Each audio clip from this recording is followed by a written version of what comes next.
What is going on, guys? My name is Kenneth Fleece. What? Introduce yourself. Isn't it kind of obvious that we're the same person? I mean, yeah, but I thought that since we're technically two people right now, that we could both introduce ourselves individually. But doesn't that seem a little redundant to you? I mean, I guess, but you know what?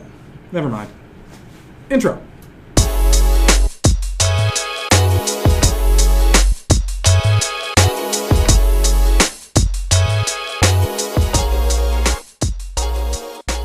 What is going on, guys? My name is Kenneth Fleece, and welcome back to yet another Snapseed tutorial. I just want to take a moment to say thank you to everybody who's showing love on the 8 tips to start killing it in mobile photography video.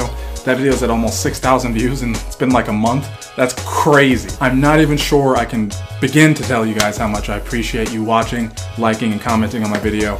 It really motivates me to make the next one, so I appreciate you. As you saw from the title, today's video is all about how to clone yourself in Snapseed. What we're going to do is we're going to take several photos and stitch them together using Snapseed's double exposure mode. All you're going to need for this one is a camera and a tripod. If you're really into mobile photography like a lot of the people on this channel are, you probably want to invest in one of these guys. And all it is a mount for a phone that extends, has a little tripod mount, and it's ridiculous. I mean, it's so useful. You can use it to run and gun or just to hold. I mean, it's the selfie stick. But on this channel, we use it for more sophisticated things, so we won't call it that. But it's a selfie stick. As most of you are into mobile photography, let me know in the comments if you'd be interested in a giveaway. I wouldn't mind giving away like 10 or 20 of these things on the channel, so if we get enough comments about it, it'll happen. But anyway, so now go ahead and take your mount and place it on the tripod. If your camera moves at all, the entire effect is ruined. So make sure that it's staying in the same spot and you have a couple of moments to really just focus on taking those pictures.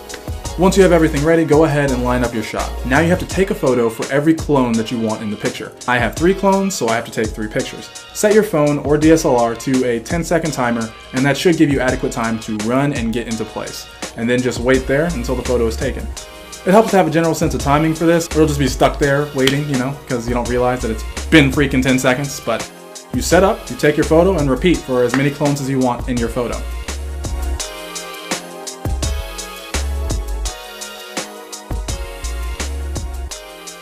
As always, once you have your shot, go ahead and hop into Snapseed.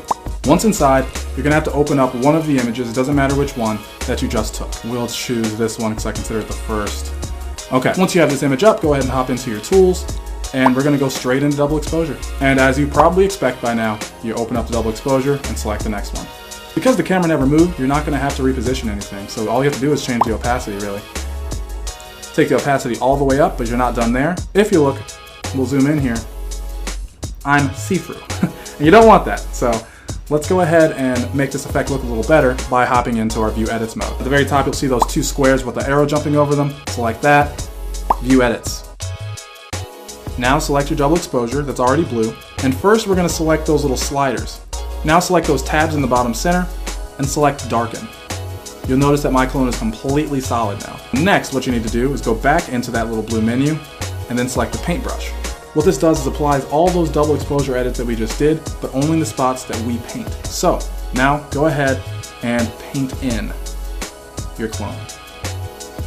You don't have to take a crazy amount of time doing this, but just be conscious of the setting and what will look good. I set my photos up to each have good lighting by using the same light and just repositioning it for every photo. You see where it's bright on one part, but it's dark on the other. That's because I had the light pointing in that direction for that photo, but not for the first one. So I have to paint this in consciously. So we'll go back to the paint, and I'll drop this exposure down to 0, and I'll just erase that part of the wall. So all we have is me poking out of the door.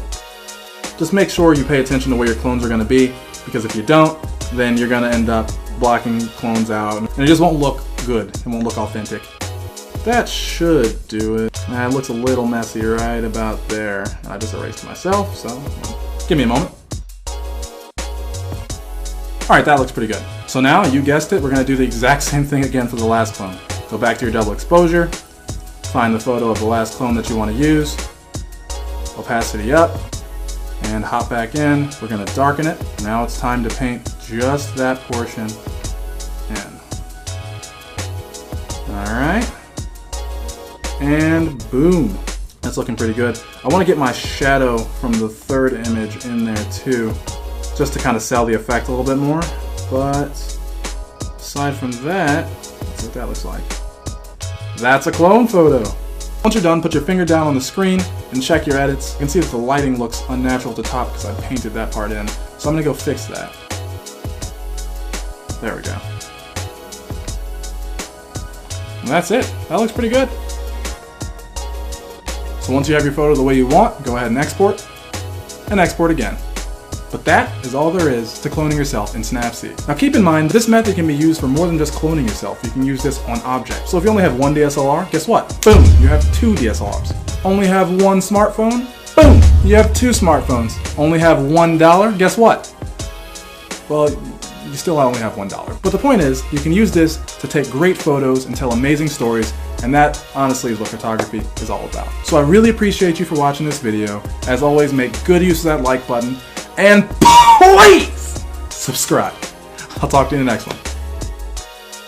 I mean, yeah, but I thought that since we're technically two people right now, that we could both introduce ourselves. Oh my gosh. In the middle of a shot.